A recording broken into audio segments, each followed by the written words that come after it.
Ce matin, je vous l'ai dit, je reçois un invité. Bon, c'est monsieur Sylvain Blondin. Bonjour Sylvain. Bonjour Michel. Vous êtes le président, je pense, de l'association Big Band. Alors en gros, qu'est-ce que c'est que cette association? Donc l'association Big Band, c'est une association qui a pour but de lutter contre la désertification médicale. Alors, cette désertification, pardon, ouais, on en parle de plus en plus, c'est un sujet un petit peu, pas à la mode, mais un sujet brûlant. On va peut-être faire un peu le tour de cela, on parlera aussi du numerus clausus. J'avais reçu ici deux médecins dernièrement, qui étaient le chef de l'ORL de l'hôpital de Verdun et le chef de la cardiologie, messieurs Long et Alam, qui m'avaient dit effectivement s'il y a ce numerus clausus. Alors on expliquera peut-être un peu plus ce que c'est. Et puis on pourra relater un petit peu les articles qui sont parus sur l'Est républicain des médecins qui ne veulent pas assumer les gardes en Meuse. Ah, c'est un ensemble de problématiques. C'est pour cette raison donc, que notre association qui a pour but de lutter contre la désertification médicale, l'association Big Band, donc nous travaillons, qui fait suite en fait cette association à un rapport que j'ai présenté au Sénat sur ces problématiques que sont les causes des désertifications médicales. Donc le but de l'association, c'est soutenir cette action-là pour pouvoir mettre en place un ensemble de solutions pour arriver à lutter à ces phénomènes. Alors quelles sont ces causes de la désertification? Multiples, et qui agissent les uns sur les autres en cascade. Alors vous avez parlé justement du numerus clausus. Alors on explique ce que c'est que le numerus clausus, c'est-à-dire qu'on demande, on dit que par année, pour un certain site, on va former tant de médecins en France. Alors en fait, par exemple, pour la loi 2010-2011, le nombre d'étudiants qui sont acceptés pour faire médecine était de 7200 exactement.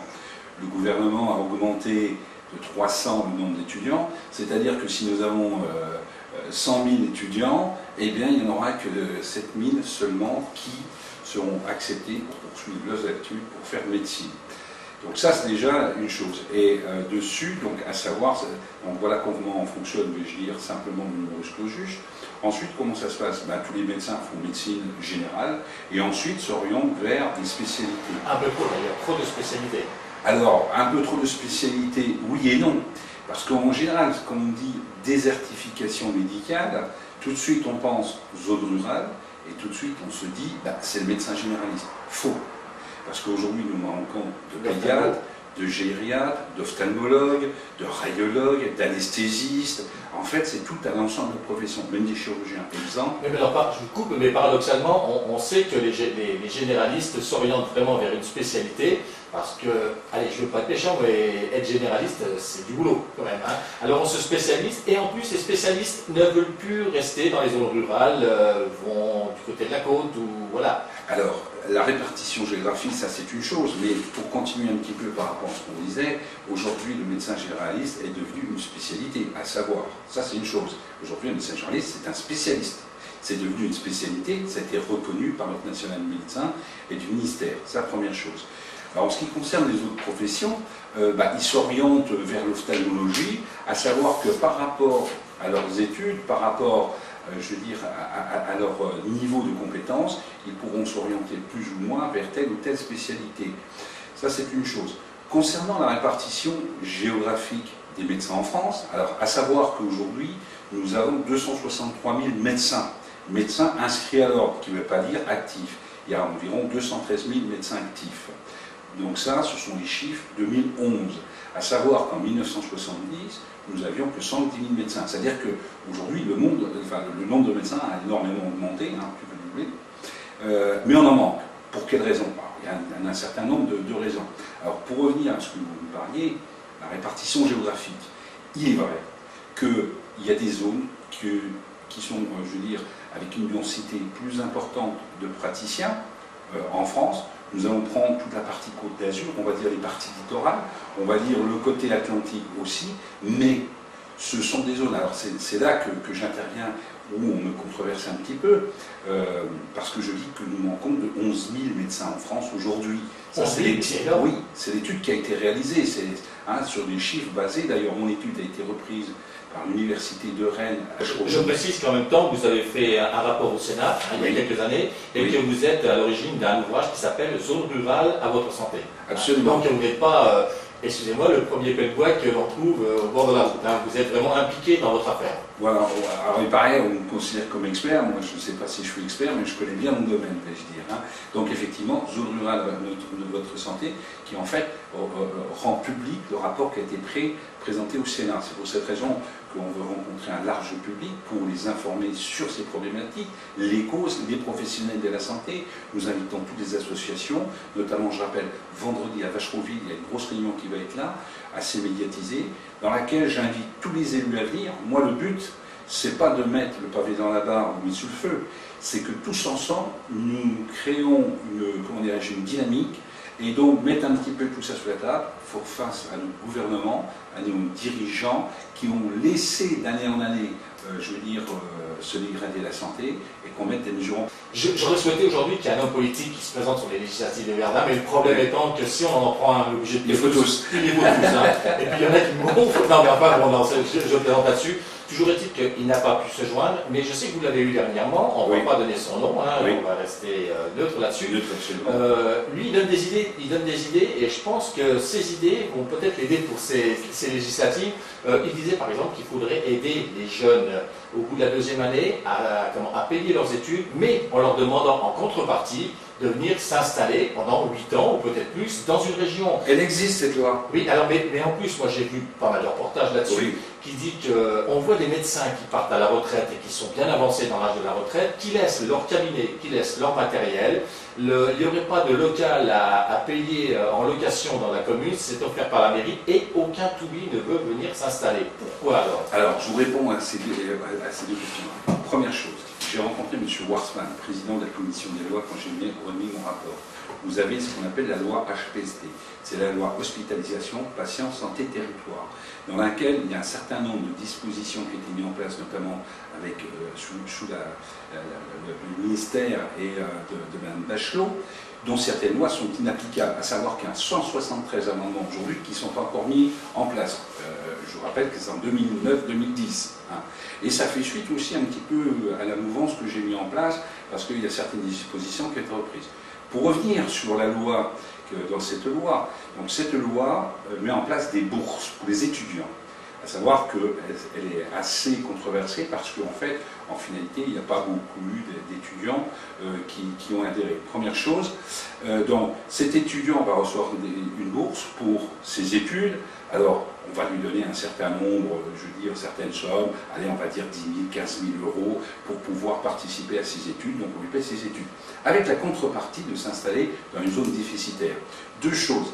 Qu'est-ce qu'une zone déficitaire? Aujourd'hui, il n'y a aucune définition réelle. D'où l'importance, on pourra en parler après avec les ARS, pour la répartition des médecins, d'où l'importance de mettre en place, et ça sera dans la conclusion, une gestion nationale des ressources humaines. Pour en revenir, cette loi est inapplicable, comme je vous le dis, je l'ai dit à M. Warsman, président de la commission des lois. Ça a été élaboré par Mme Bachelot, alors c'est ça. Sous le gouvernement, effectivement, de Mme Bachelot. Cette loi est inapplicable, je m'en explique pour quelle raison? Parce que, premièrement, elle est contraignante, c'est-à-dire c'est contre la liberté d'installation des médecins. Et la deuxième, c'est contre les droits du travail.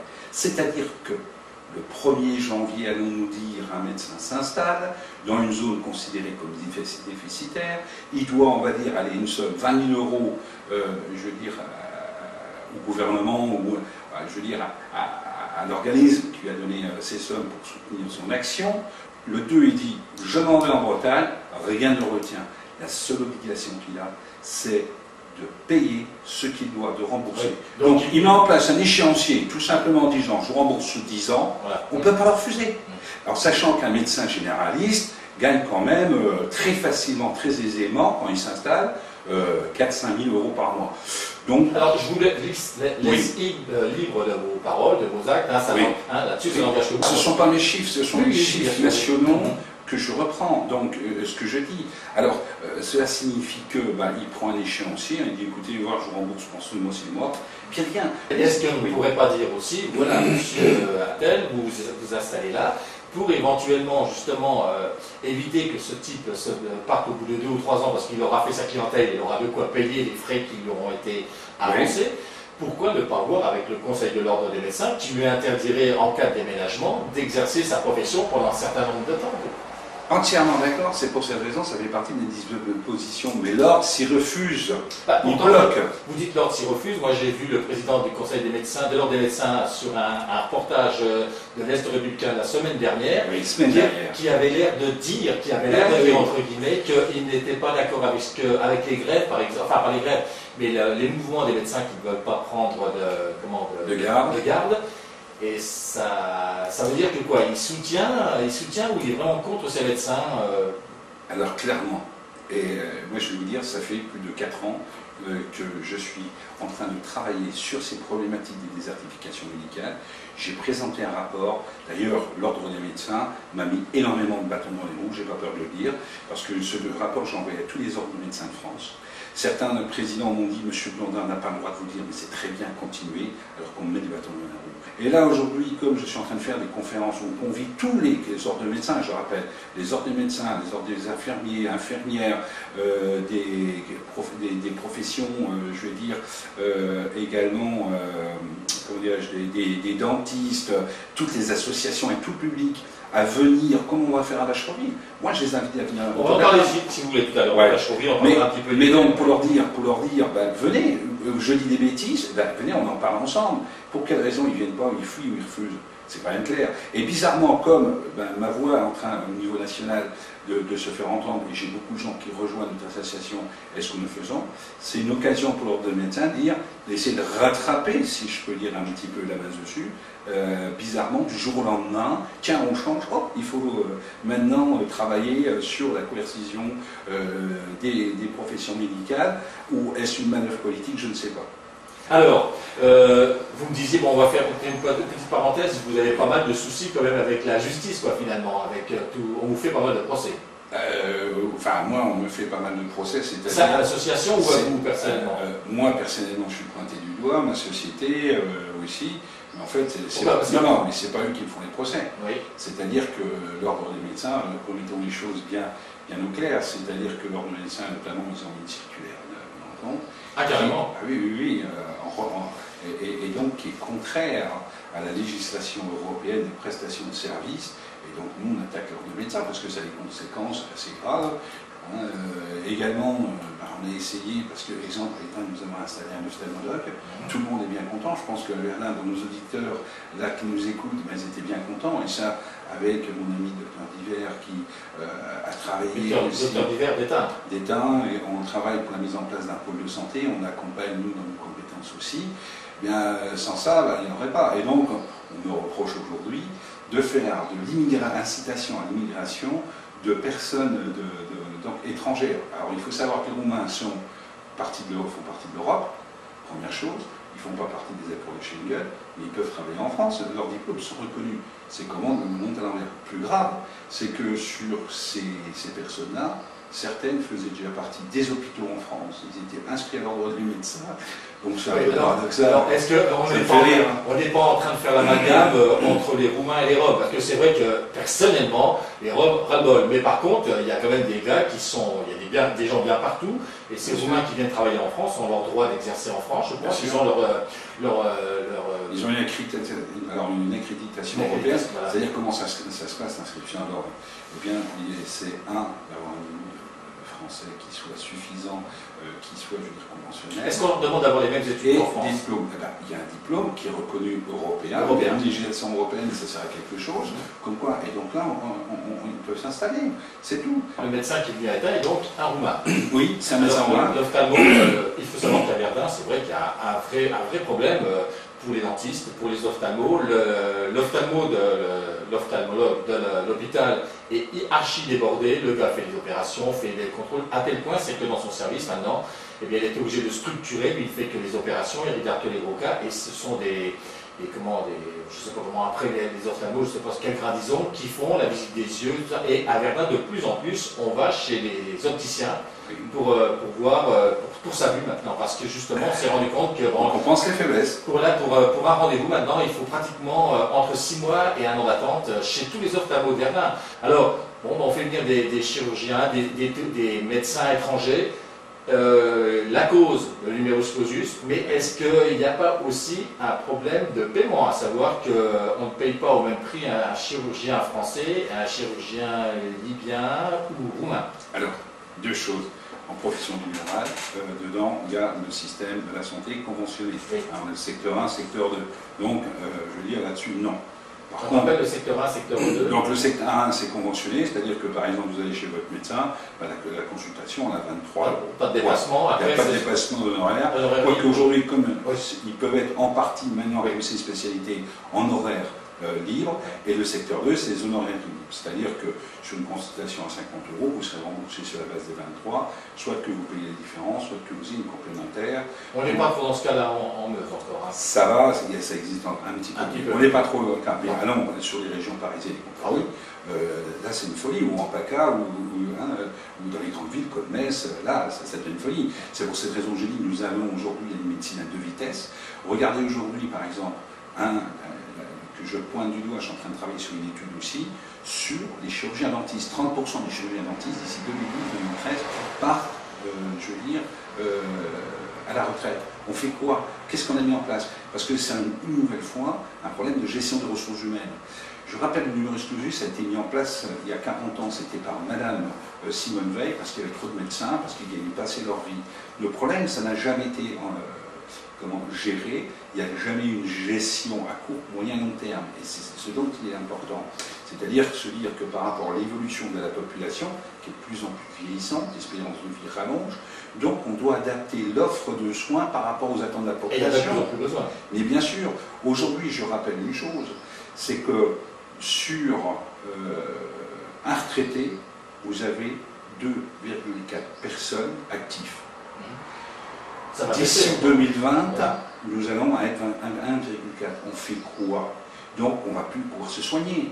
Comme je dis, aujourd'hui, d'une façon un petit peu piquante, péjorative, il va être plus... Aujourd'hui, il sera plus facile, il sera plus intéressant d'aller cotiser, je veux dire, à une assurance frais d'obsèques que d'aller, je veux dire, à la sécurité sociale, parce qu'on ne pourra plus soigner en Europe de médecin.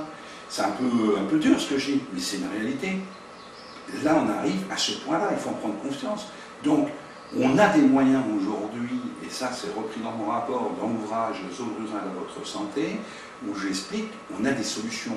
Mais faut-il qu'il y ait des lois qui soient mises en place, qui soient adaptées, et qu'il y ait une volonté des professionnels de la santé. Avant d'être élu, on va faire une réforme totale. Finalement, quand on voit, ça touche 110 000 personnes. Hein, ça fait 110 000 personnes, mais par contre, on va augmenter de 0,5% les cotisations des salariés et des employeurs. Alors que je prône ni pour la droite ni pour la gauche, mais alors qu'on a été pendant un certain temps où il n'y avait pas d'augmentation des cotisations, ça fait un mois qu'ils sont au gouvernement, ça y est, on fait plaisir à 110 000 personnes quand même. Et moi j'ai regardé pour mon épouse, j'ai regardé ce matin, finalement elle ne part pas plus tôt que ce qu'avait fait M. Sarkozy. C'est-à-dire que j'ai entendu ce matin, il faut pour avoir, avant son 20e anniversaire, il faut avoir cotisé 5 trimestres et il faut avoir 164 trimestres cotisés jusqu'à 52 ans. Pour les années après, c'est un trimestre supplémentaire, ça veut dire que pour mon épouse, il va falloir 166 trimestres. Quand je vois l'âge qu'elle a, ça ne change rien du tout à ce qui a été fait. Donc beaucoup d'effets d'annonce. Mais voilà la problématique, il faut se le dire. C'est pour cette raison que j'invite tous les élus à venir nous voir à ces réunions, qui prennent conscience un petit peu de leurs responsabilités. Pourquoi? Pardon, je m'en excuse. Mais aujourd'hui, prenez les médecins.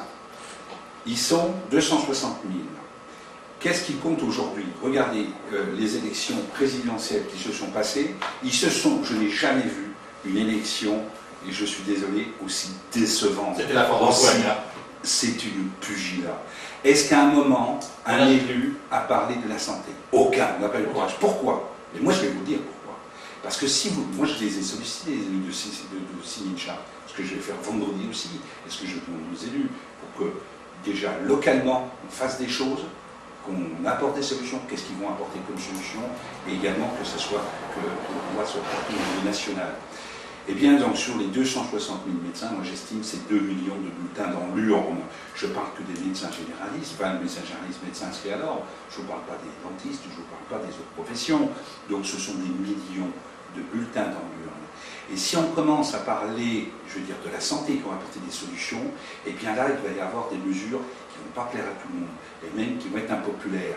Et donc le bulletin dans l'urne, eh bien, il ne sera pas là. Aujourd'hui, les gens, ils votent pourquoi? Ben, pour le social, on vote beaucoup dans son intérêt personnel. Mais alors, et c'est justement qu'on se retrouve dans ces problématiques-là. C'est la poudre aux yeux. Si, comme je l'ai dit dans d'autres émissions, si M. Sarkozy, si M. Hollande a eu le courage, je suis apolitique, je le rappelle, si M. Hollande avait eu le courage de dire on va parler des problèmes de la santé et qu'on prenne, qu'on pose des solutions comme j'ai demandé à être reçu et que j'ai été écouté par justement Marisol, la ministre de la Santé, que j'espère bien pouvoir à nouveau rencontrer.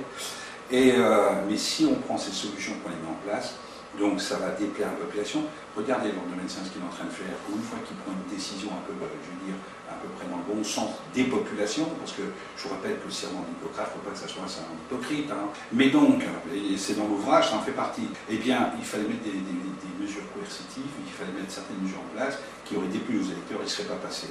Et si M. Sarkozy avait pris le courage de prendre les choses en main, c'est exactement pareil, il aurait peut-être fait beaucoup moins au résultat. Voilà où on en est. Ah ben, aujourd'hui, nos politiques qui sont là, quelles que soient les politiques, aux élections législatives, il n'y en a pas un qui ose trop parler de la santé, où on saupoudre de choses, parce que c'est quoi? Et ils sont là pourquoi? Ben, chacun veut gagner la place. On est prêt à vendre, je ne vais pas dire vendre père et mère, mais presque, pour une solution, pour gagner une voix. Et c'est ça le problème. Il y avait Sarkozy, effectivement, il allait, et de toute façon, il faudra qu'on en passe par là, que ce soit droite ou gauche, il avait parlé de l'assurance dépendance. Hein, parce que c'est vrai que, vous le disiez tout à l'heure, on vieillit de plus en plus. Vous savez combien coûte en Meuse, une personne dans une maison de retraite médicalisée? Ça coûte 2000 € par mois. Et c'est pas cher. Et c'est pas cher. Et c'est pas cher. Oui, et à côté de ça, il faut les produits d'entretien de la personne, et puis les assurances, et puis tout ça. Quand on voit les familles, il y a des familles qui sont complètement dans le besoin. Ils ne peuvent pas. Alors l'APA finance en partie, mais c'est vraiment une petite partie. On ne peut pas donner non plus tout à la région. Donc à la région ou voilà, au Conseil général. Donc finalement, il devait lancer cette 5e branche, la branche maladie, on est bien d'accord. Pour des raisons électorales, c'est certain que s'il avait lancé ça, il faudrait des cotisations supplémentaires. Mais de toute façon, si jamais le gouvernement en place actuellement lance ça aussi, ils ne pourront pas faire mieux que ce que proposait l'ancien gouvernement. Il faut à tout prix aider les gens qui sont en maison de retraite et les familles après. Mais bien sûr, les chiffres sont là, c'est pas mal. On manque de 55 000 lits en maison de retraite. Ce qu'il faut savoir, je travaille de 55 000 lits en maison de retraite. Et une autre chose, parce que, comme je disais, petit incident contre conséquence, c'est un effet que de domino, comment dirais-je, ça a des conséquences en cascade. Aujourd'hui, ce qu'il faut savoir, c'est que je travaille avec des scientifiques sur les problèmes adaptifs, des maladies dégénératives, Alzheimer, Parkinson, sclérose en plaques. Ce qu'il faut savoir, c'est que 80% des personnes vont être atteintes de cette maladie-là. Qui va les soigner?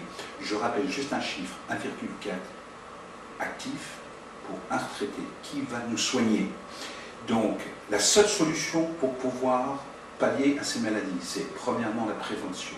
Et je recommande, attention à votre santé, c'est-à-dire attention à manger correctement, à ne pas faire d'abus, enfin, là c'est la première des choses.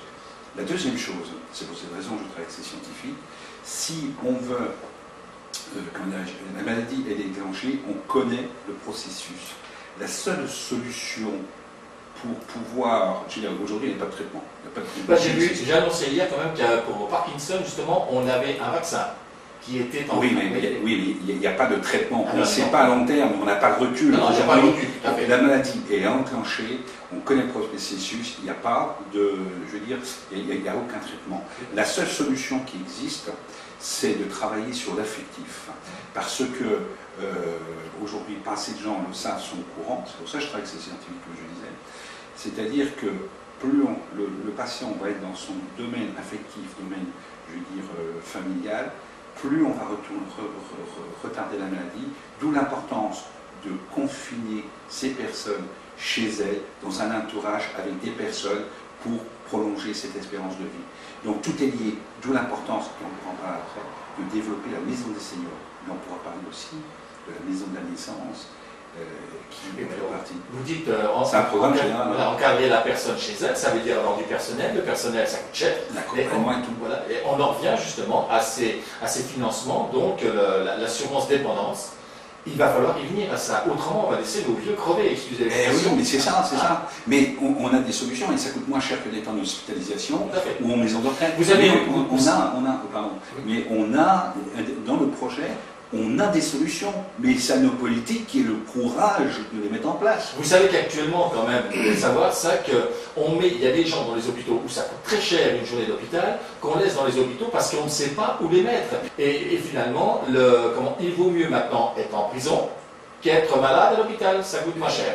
C'est fou. On va parler un petit peu de ce qui a été aussi l'information dernièrement sur l'Est républicain. On a vu que nos médecins manifestaient oralement, si j'ose dire, à propos des gardes. Alors, est-ce que vous pouvez nous expliquer? Parce que moi, j'ai vu quelque chose, et je vous laisserai parler après. Oui. J'ai vu ces médecins qui rouspétaient, qui disaient, vous vous rendez compte, nous, on aura fait notre journée, il faudra faire la nuit, demain, on rebossera. Bon.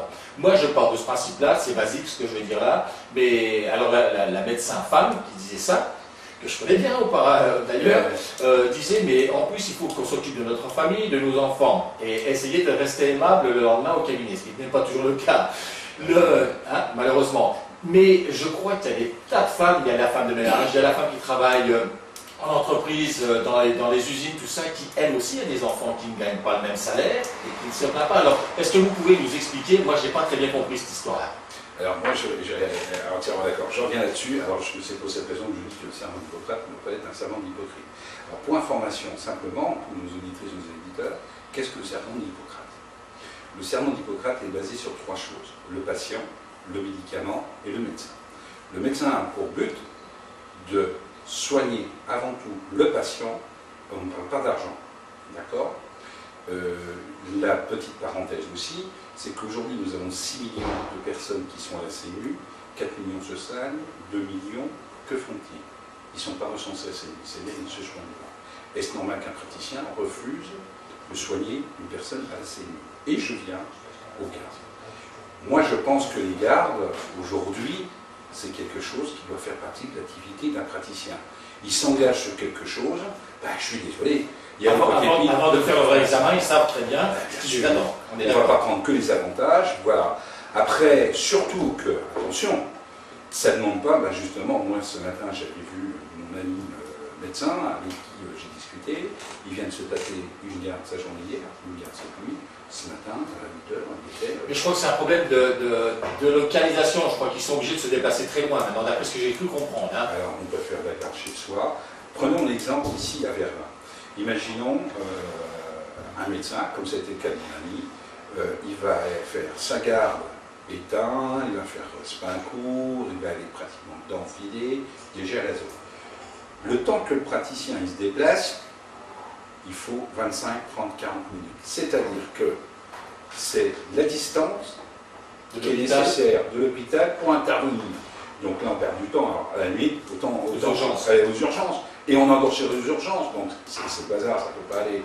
D'où l'importance de développer des pôles de santé qui soient mis en place, je veux dire, de proximité, mais pas à 40 km. Le pôle de santé, c'est ce qu'on appelle les maisons médicales, c'est ça? Alors il y a la maison médicale ou les pôles pluridisciplinaires de santé, on va dire ça pour simplifier les choses, qui va regrouper des praticiens, mais qui va leur permettre de faire des gardes. Et pour quelle raison ne faisons-nous pas venir des remplaçants pour faire des gardes? Il y a des solutions. Pourquoi pas inviter des internes à venir, quitte à mettre des choses qui soient coercitives en disant, dans votre formation, écoutez voir, vous devez assumer des gardes, vous devez aller dans les campagnes. Pour quelle raison qu'on a mis des choses coercitives avec les pharmaciens, dont 60% sont en situation financière très difficile, très délicate, tous les jours des pharmacies ferment. Je rappelle aussi que les autres professions subissent des conséquences paramédicales, d'où l'importance du médecin, de son activité. Ça, c'est une chose qui est quand même nécessaire. Alors, ce qu'ils avaient l'air de dire, ces médecins, de cet article, c'est que c'était sur la base du volontariat, mais du fait qu'il n'y avait pas assez de volontaires, on les a obligés à monter ces gardes. Mais c'est pareil, on peut le travailler justement avec les jeunes médecins qui s'installent. Donc de les aider, il faut des lois une nouvelle fois et une gestion nationale des ressources humaines entre les ARS et leurs organismes. Les ARS. Les agences donc, régionales de la santé, dont on pourra parler après. Donc c'est que ce médecin signe un contrat, un engagement, ben, voilà, il va faire une garde au maximum tous les 1 mois et demi. Mais donc c'est pour cette raison, il faut ramener un petit peu l'église au milieu du village, ramener des choses qui soient, réelles. Et à un moment, il faut quand même pas oublier que le serment d'Hippocrate, il est là. Dans tout métier, il y a des avantages, dans tout métier, il y a des contraintes. Ça fait partie du service minimal que j'estime d'accès aux soins, à la santé pour les populations. Derrière, c'est pareil. Prenez, j'ai des amis qui sont dans le kinésithérapeute. Aujourd'hui, ils se plaignent, le manque de reconnaissance de leur profession, de plus en plus de travail. Ils vont toucher 2-3 euros pour un déplacement. Attendez, ils n'ont plus envie de faire de médecine. Et donc, ils se dirigent vers le salarié.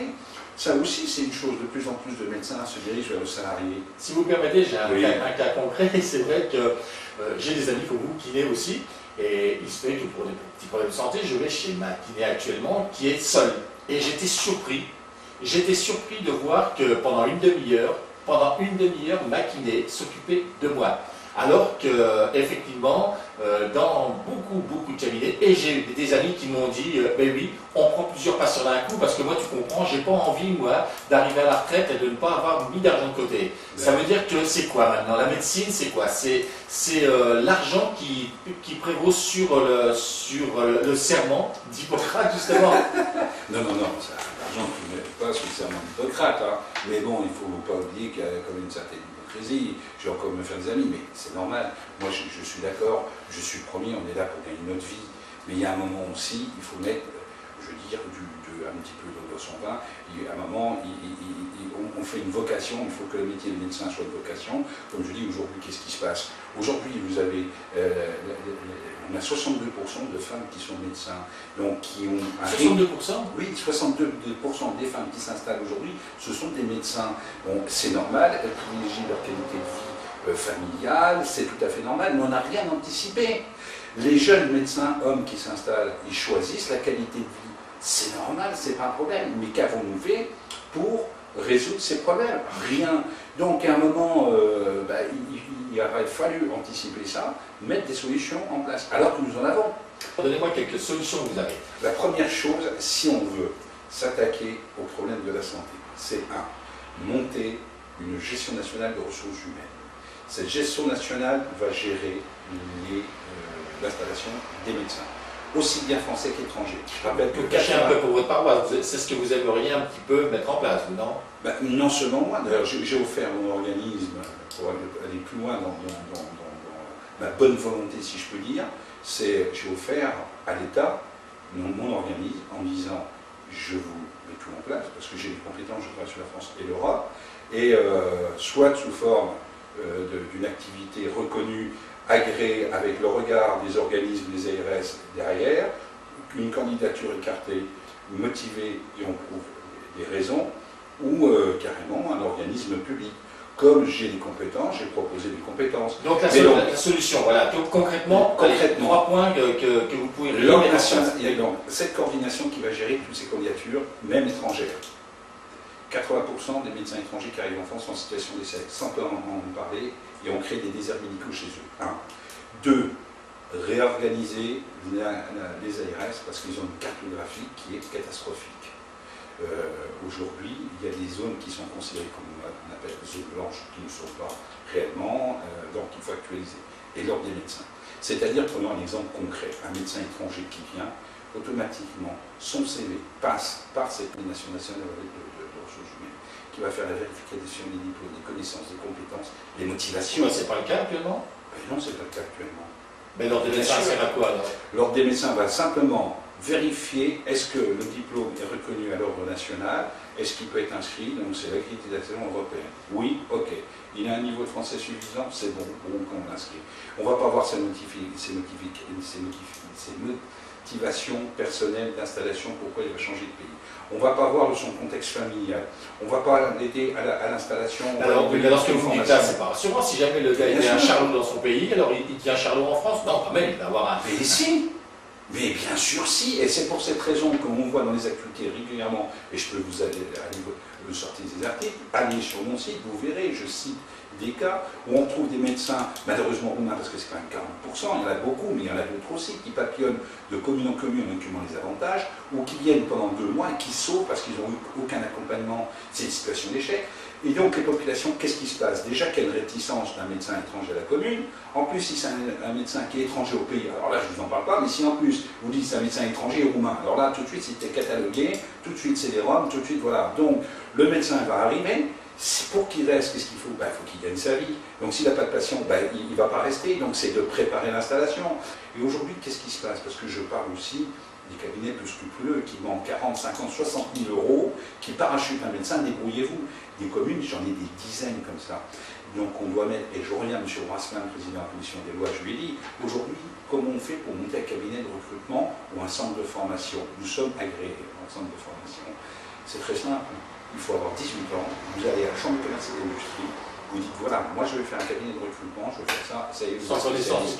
Mais bien sûr, c'est ce qui existe et il y a des gens qui en profitent. C'est pour cette raison qu'au niveau national, je mène des actions, mais internationales, qu'il y a eu des grosses enquêtes de fait, parce qu'il y a des gens qui sont opportunistes. Donc ils balancent un médecin, pour lui c'est un médecin en Pologne ou je ne sais où, il va dire à la commune, ouais, il est un médecin, ils ne vont pas vérifier qu'il peut être inscrit à l'ordre des médecins. Moi j'ai l'impression quand même que les médecins, avant de s'installer, passent tout d'abord en secteur hospitalier. Parce que c'est vrai que dans les hôpitaux, et à Verdun on a le cas, on a de très bons médecins étrangers. Je ne citerai que la cardio, on a un cardiologue qui s'est encore installé à Charny, enfin voilà, on a de très bons médecins étrangers et qui, peut-être après un certain passage en secteur hospitalier, viennent dans le domaine du privé après. Alors, sur le pourcentage, non, moindre. Comment ça se passe? Soit qu'ils ont une motivation pour venir s'installer, donc c'est financière, il faut se dire, hein, s'ils viennent en France, c'est financière. Soit qu'ils ont la motivation de venir, je veux dire en tant que salarié, donc dans un hôpital, la sécurité, dans le temps peut-être, mais très peu. C'est moins de 15%, même moins de 12%. Ou alors ils viennent pour être médecins en libéral. Il faut savoir aussi que arrivé à un certain âge, les hôpitaux refusent de prendre un médecin, même si on en manque. Moi j'ai eu le cas avec des hôpitaux, parce qu'ils avaient 45, 47 ans. Oula, pour nous c'est trop vieux, ça ne va pas être très malléable, on ne préfère pas. Hein. Donc ils s'installent en libéral. Hein. À savoir que le milieu libéral, un médecin qui est installé, quand même financièrement, il gagne mieux sa vie qu'en hôpital. Mais par contre, on a un milieu hospitalier, il y a des avantages. À entendre nos médecins l'autre jour qui manifestaient par le biais du journal, finalement, si cette médecin disait, de toute façon, si j'avais su ça, de toute façon, en gros, vu ce que je gagne et vu les emmerdes que ça m'apporte, j'aurais fait un autre métier. Voilà. Écoutez, moi je suis prêt à changer avec elle. Ça ne me pose pas de problème.